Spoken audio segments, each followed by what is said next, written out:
शान की जान का हो दान, आज एक धनुष के बाण पे उतार दो। नमस्कार, मैं हूं राजेश चौधरी और आप देख रहे हैं पी न्यूज भारत। पुरवा व मौराओं में रचा गया इतिहास। पुरवा में नारी शक्ति पड़ी पुरुषों पर भारी, तो मौरावा की जनता ने विवेक को पहनाया ताज। आखिरकार सारे आकलनों पर शनिवार को विराम लग गया और निकाय चुनाव के परिणामों के बाद जीत की संभावनाओं वाली चर्चाएं अगर मगर में तब्दील हो गईं। उन्नाव जनपद की सबसे चर्चित नगर पंचायत मौराओं में विवेक सेठ ने खेला कर दिया।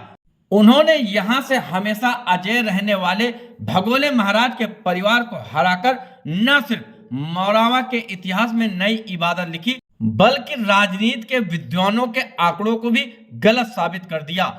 विवेक सेठ ने नवनीत शुक्ला को करीब 600 वोटों के अंतर से हराया और इतने बड़े अंतर के हार जीत की उम्मीद किसी ने भी नहीं की थी, क्योंकि यहाँ राजनीति के ज्यादातर विशेषज्ञ जीत का अंतर 200 से 300 वोटों का मान रहे थे। विवेक सेठ की जीत ने एक बार फिर यह साबित कर दिया कि वास्तव में जनता जनार्दन ही होती है। नहीं तो किसने सोचा था कि नवनीत शुक्ला के परिवार से चेयरमैनी चली जाएगी। हालांकि विवेक सेठ की जीत में सबसे बड़ा योगदान स्थानीय विधायक अनिल सिंह का रहा। यहां विधायक अनिल सिंह ने अपनी चालें ऐसी चली कि उसमें ही नवनीत शुक्ला फंस के रह गए और विवेक सेठ ने इतिहास रच दिया। अपनी जीत के बाद विवेक सेठ बोले, आज आपने 35 वर्ष का इतिहास खत्म कर दिया है और जो चेयरमैनी का चुनाव है आपने जीता है। क्या संदेश देना चाहेंगे मौरावा की जनता को?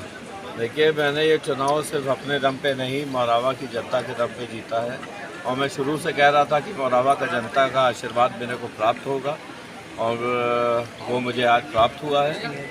और मैंने जितने भी वादे मौरावा की जनता से किए हैं उनको मैं जल्द से जल्द पूरा करूँगा।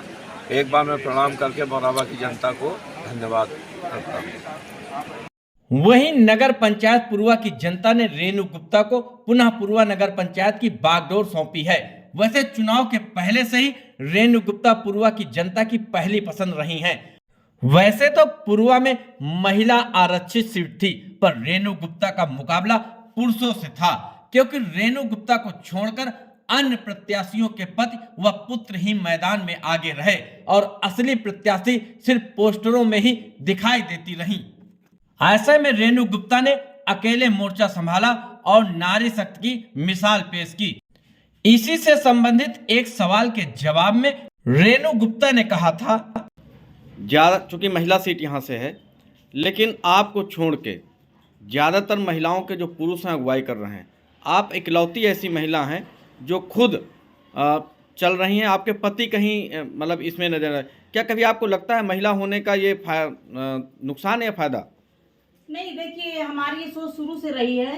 जब हम अपने बचपन काल से ही मेरे अंदर एक प्रेरणा थी कि क्या बोलते हैं कि हम समाज सेवा की। यहाँ पर आए, जनता ने हमें नगर पंचायत अध्यक्ष बनाया तो हमें एक सेवा करने का मौका मिल गया और हमने तन मन धन से पूर्ण रूप से सत्यनिष्ठा और ईमानदारी के साथ जनता की सेवा की, उनके बीच में रहे हैं। और हमारा कोई वो नहीं है कि सब महिलाएं खड़ी हुई हैं, किसी से कोई टिप्पणी नहीं करना चाहते, बस हम अपना कर्तव्यों का पालन कर रहे हैं और आगे ऐसे ही निरंतर करते रहेंगे। पुरवा में सपा जो टक्कर में मानी जा रही थी वो तीसरे नंबर पर पहुंच गई और बसपा प्रत्याशी दूसरे नंबर पर काजिब रहे। हालांकि भाजपा को चौथे नंबर पर संतोष जरूर करना पड़ा, पर हार के बावजूद मंडल अध्यक्ष शुभम श्रीवास्तव का रुतबा बड़ा ही हुआ है। वैसे पुरवा में भाजपा की कब्र भी भाजपा की टिकट न मिलने पर निर्दलीय प्रत्याशियों ने खोदी। वहीं पुरवा में एक प्रत्याशी का हाल ये रहा कि चौबे जी गए थे छब्बे जी बनने, पर दुबे बन के रह गए। पुरवा का इतिहास रहा है कि यहाँ दोबारा कोई चेयरमैन नहीं बना, पर रेणु गुप्ता ने इतिहास रच दिया। अपनी जीत के बाद रेणु गुप्ता ने कहा, पुरवा से आप दूसरी बार चेयरमैन बनी है, क्या जनता को संदेश देना चाहेंगी? पुरवा की जनता को गंगा मैया की जय हो।